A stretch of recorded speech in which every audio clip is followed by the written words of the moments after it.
Hello guys and welcome to a video, and I'm calling this video What's on the Workbench.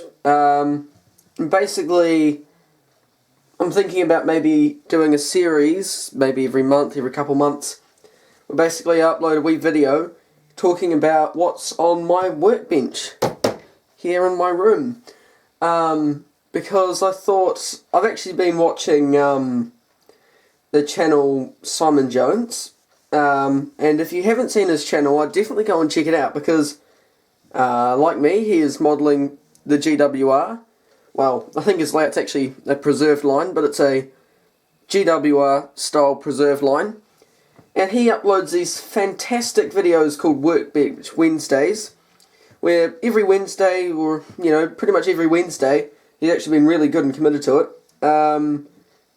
He uploads a video talking about what's on his workbench, and sometimes, a few tutorials and bits and pieces, and he does some amazing scratch builds, and I mean, they are superb. I really think that even if you're not modelling GWR, his channel is definitely worth a look, because I'm surprised he only has about 250 odd subscribers, I think. So definitely go and check his channel out. I think it'll be very worth it, because yeah, he does demonstrate some fantastic practice in terms of scratch building and getting on with stuff. So I thought, I have a lot going on at the moment on my workbench, because in another video I might explain into more depth, but basically I got a package of stuff from my mate Theo in Wellington, and he's also on YouTube. He's been menued trains, and basically he sent me a whole lot of stuff to try and sort of look at and fix up, and try and get it to look good, sort of thing. So I decided I'd make this wee video, as I've just explained, to talk about what's on my workbench, because there's some other stuff I'm doing as well. It's not all his stuff, but yes, there's been a lot of modelling going on recently, so we'll take a look at what we've got. So basically I think the first thing we'll look at is this turntable. Now this does actually have a ringy thingy for it as well that it sits in so it can turn, but that's in the garage, so I didn't have that on me when I decided to make this. So this is a turntable that Theo sent me. Now anyone who watches Theo's videos will remember this turntable being that colour. He sent this to me, well actually, when I was talking to him on Skype about what do you want to send for me to have a look at, and paint up or whatever, I said, oh, you've got a turntable, haven't you? And he said, oh, yeah. I said, what colour is it?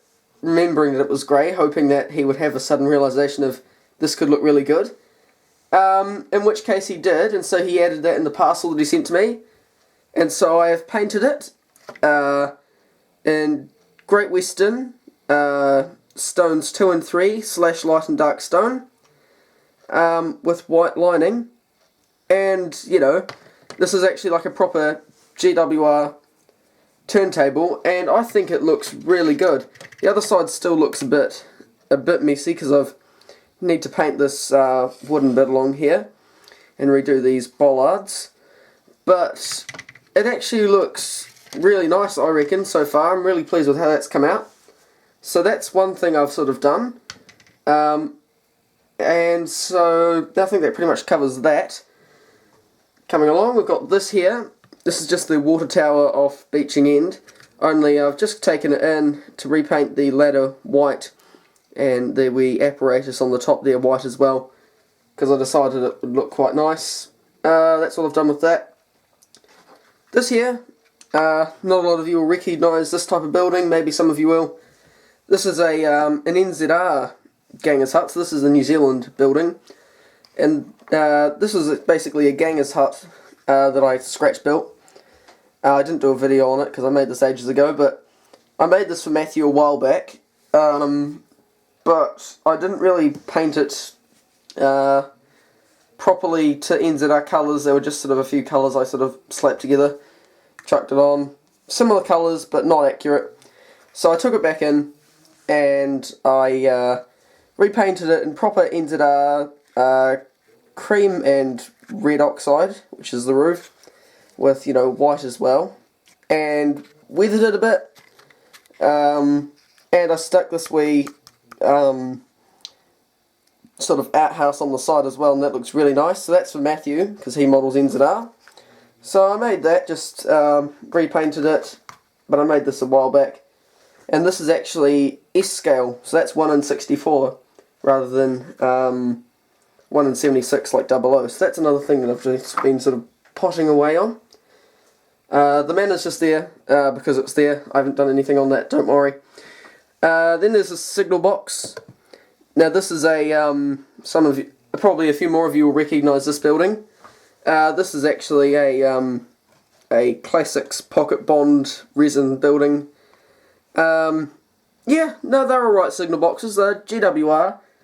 But anyone who's seen one will probably almost immediately notice the difference, in which I have repainted it from like a cream and like a purpley sort of colour. In fact, I've got another one over here, because that one there is actually Theo's, and my one here, I haven't finished painting it yet, but it's like a purpley colour there, you'll see, and I've changed that to light and dark stone. And so I've changed it from a creamy sort of colour. I've already done the light stone on this, but I've changed it all to look more GWR with light and dark stone, and I've also made it look more red brick.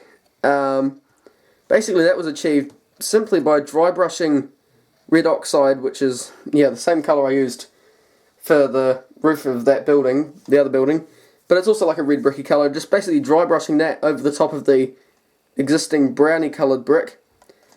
And I also stuck these wee end things on the roof there and painted the capping stones with red oxide as well, and then dry brushed that. And so that's actually come out quite good. I'm actually very, very pleased with that. It came out a lot better than I was sort of first expecting, but yeah, not half bad. And of course, you know, that is for Theo as well. So, you know, I made sure I did an extra good job. Next thing along, this is another NZR building which I haven't finished. This is another scratch build, as you can probably tell. But yeah, I'm in the process of repainting and weathering that. That's meant to be like a jigger shed. Not much to be said on that. Very basic construction, quite solid. Just made it out of card. And yes, the next thing I'll show you might be a bit awkward to show directly, but I'll try it out. And that is this turntable. It's a Hornby one. Excuse the dusty box. This is actually given to me by my mate Jaden. And or his dad, because he has a turntable on his layout. But he bought this one originally. But then they got one that they reckon was better. Probably was. And so they just gave me this. And of course I couldn't turn it down. Whether I keep it or not, I'm not sure, but whatever happens, I'm going to do it up and make it look a lot more Western, because I feel that it would be nice to at least have a turntable that's functioning, that looks kind of like a cross between that and that. So I plan on doing it up. I'll probably will end up using it on a future project, but I'll pull it out of the box now. It's a bit awkward. There we go. Right. So I'll move that box away. There we go. Right, so as you can see, I have already actually started doing work on it. I've taken the little handrails off here, which are just... I'll put those just here. So these handrails were, you know, along there, but got rid of them. I plan on buying a Dapol turntable kit just like this one, and making it so that it'll fit on there, which it should do relatively well, you know, doing all that. I've already made a first layer of painting underneath the turntable a creamy colour to match the ballast. I actually have a pot of paint that is the same colour as the ballast. This was just an undercoat. And so I've made a start on that, and I have also, if I bring this round without dropping it, gone in, and this was like a wood here, so I've painted that with a track weather tie pen from Woodland Scenics. It's not coming out too well on camera, but it's now a nice wood colour, and it's meant to be a matte finish, but I'm not sure. It is done on plastic, so you can understand why it's coming out a bit more shiny, but it's not too bad. And so I've done that, and so that'll look quite good. And the wee shed that's on that is now in a container in storage. I think that's just about everything on my workbench at the moment. There's a few other little projects I've been doing sort of on and off, because yeah, Theo did also send me another water tower to repaint and redo, and just a few other bits and pieces. But I thought it would be a good idea to do this wee video just explaining what's on my workbench, and I think I'll probably do this quite a few times, you know, as things progress, so you guys can see what's going on. But as you can see, I'm pretty much snowed under at the moment in terms of what I've got to do. But I enjoy it, and I don't mind being snowed under. It's nice to have the... That's my mum, I apologise. And so basically I don't mind. So I'll keep you posted, and I think that pretty much concludes this wee video. So thanks for watching. Please remember to like, comment and subscribe. Oh, and on that note, I have now passed the 250 subscriber mark, so a 250 subscriber video is coming soon. But yeah, thanks for watching, and we'll see you later. Bye.